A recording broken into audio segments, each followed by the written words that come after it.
राजस्थान की खबर का दमदार असर हुआ है। लंपी को लेकर अब जाकर माननीयों की नींद खुली है।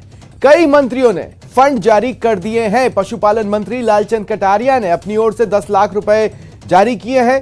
परिवहन मंत्री बृजेंद्र ओला ने भी 10 लाख रुपए जारी किए हैं। मंत्री रमेश मीणा ने भी 5 लाख रुपए जारी किए हैं। देखिए, ये जो विधायक फंड से पैसा जारी किया गया है, जिला कलेक्टर्स को ये राशि जारी कर दी गई है। दरअसल कल ही न्यूज 18 राजस्थान ने इस बात को आपके सामने रखा था कि सीएम ने लंपी से जंग के लिए सभी माननीयों से अपने विधायक कोष या सांसद कोष से फंड देने की अपील की थी, जिसके बाद माननीय मानो लंबी नींद पर चले गए। कई माननीय ऐसे थे जिन्होंने अपने कोष से किसी भी तरह का फंड हेल्प के लिए जारी नहीं किया। जब ये सवाल न्यूज 18 राजस्थान ने बीजेपी और कांग्रेस के लीडर्स ने से पूछा तो उन्होंने अपनी अपनी बातें करना ज्यादा जरूरी समझी, आरोप प्रत्यारोप करना ज्यादा जरूरी समझा, लेकिन इस मुद्दे पर नहीं आ पाए। लेकिन अब न्यूज 18 राजस्थान द्वारा पुख्ता तौर पर इस खबर को दिखाने के बाद और आवाज उठाने के बाद जिम्मेदार आंखों ने देखा, जिम्मेदार कानों ने सुना और फंड जारी किया है। और सहयोगी राकेश इस वक्त मेरे साथ फोन लाइन पर जुड़ रहे हैं। राकेश, खबर का दमदार असर।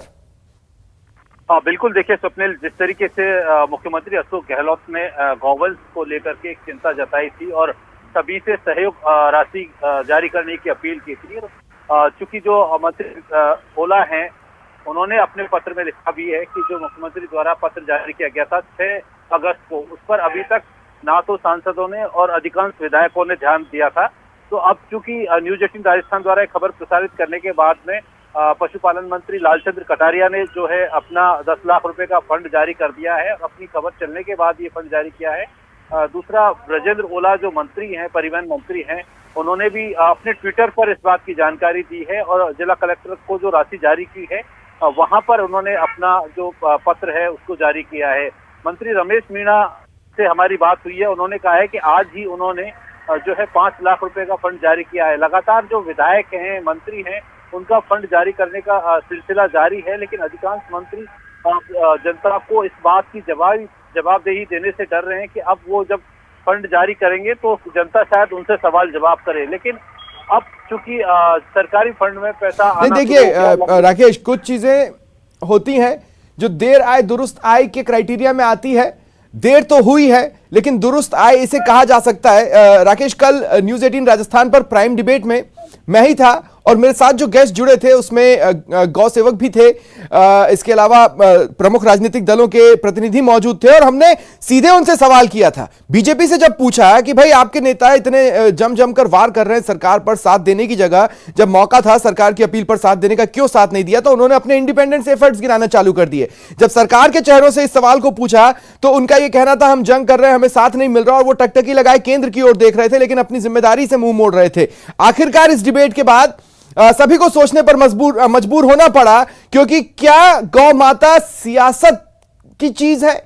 इस सवाल का जवाब शायद कचोट गया लोगों को और उन्हें याद आया कि हां, गाय हमारी संस्कृति में कहा गया है, हमारी माता है और माता के सपोर्ट के लिए आगे आना पड़ेगा। राकेश हमारे साथ बने हुए हैं। तो राकेश, मैं यही कह रहा हूं, अपनी अपनी झिझक हो सकती है, पहले भूल गए हो, पहले मामला लाइटली ले लिया हो, लेकिन देर आए दुरुस्त आए का वक्त अब भी बाकी है। कहीं ऐसा ना हो कि बहुत ही देर हो जाए और फिर कुछ भी दुरुस्त ना रहे, इसलिए यही सही वक्त था जागने का। हाँ बिल्कुल सपने, देखिए अब चूंकि चुनाव भी आने वाले हैं और चाहे बीजेपी हो या कांग्रेस, सभी जो जनप्रतिनिधि हैं, विधायक हैं, सांसद हैं या मंत्री हैं, उनको फिर से जनता के बीच में जाना पड़ेगा। और जो जनता है, चाहे वो हम कहें पशुपालक, राजस्थान एक कृषि प्रधान राज्य है और यहाँ पर बहुत से ज्यादा जो लोग हैं वो कृषि पर और पशुपालन पर निर्भर हैं। तो निश्चित तौर पर चूंकि भाजपा की हम बात करें, लेकिन भाजपा में जब प्रदेश अध्यक्ष सतीश पूनिया खुद अपनी 10 लाख रुपए की राशि जारी कर चुके थे तो बाकी विधायकों के सामने ये सवाल नहीं बचता है कि वो जारी करें या नहीं करें। दूसरा, राज्य सरकार के मंत्री तमाम, सचिन पायलट जो पूर्व मुख्यमंत्री हैं, उन्होंने जारी किया है और दूसरे विधायकों ने जारी किया है। और ये जो राशि जारी करनी है, जो 5 करोड़ रुपए सालाना विधायक फंड की राशि जारी आती है, उसमें से मुख्यमंत्री ने 10 लाख रुपए का एक हिस्सा जो गौवंश और उनके उन इलाकों में जहाँ जो चाहे वो सरकारी कोष में दे या ना दे, ये भी बाध्यता नहीं है। वो विधायक या सांसद अपने क्षेत्र के पशुपालक या गौवंश पर इस राशि को खर्च कर सकता है। वो अपने कोटे से, अपने पैसे से वहां दवाई या लाकर मंगवा सकता है, चिकित्सकीय उपकरण लाकर के दे और इन सकता है। सारी चीजों के लिए सरकार ने समय रहते अब एक समिति का गठन भी तो किया है। कल ही ये खबर भी हमने दर्शकों तक पहुंचाई थी, जिसकी मॉनिटरिंग कलेक्टर करेंगे। बिल्कुल, जो कमेटी बनाई है राज्य सरकार ने, मुख्यमंत्री लगातार इस मामले को मॉनिटरिंग कर रहे हैं और उन्होंने सारे सांसदों की और विधायकों की जो है वीडियो कॉन्फ्रेंस के जरिए उनसे बातचीत भी की। तो जो कमेटी बनाई गई है कि किस तरीके से लंपी संक्रमण को फैलने से रोका जाए, वहां पर जो विषय उठ रहे हैं, खासतौर पर लंपी से जो संक्रमित गाय हैं उनकी मौत के विषय हैं, उनकी दरें निर्धारित की जाए, क्योंकि पंचायत स्तर पर अभी तक दरें निर्धारित करने का कोई क्राइटेरिया तय नहीं किया गया है। तो जो जिला कलेक्टर्स को ये निर्देश जारी किए गए हैं कि वो अपने अपने क्षेत्रों के हिसाब से जो मृत पशु हैं, संक्रमित मृत पशु हैं, उनके लिए एक विशेष प्रायोजन किए जाए ताकि ये संक्रमण तेजी से न फैल सके। शुक्रिया तमाम जानकारी के लिए। बढ़ेंगे आगे।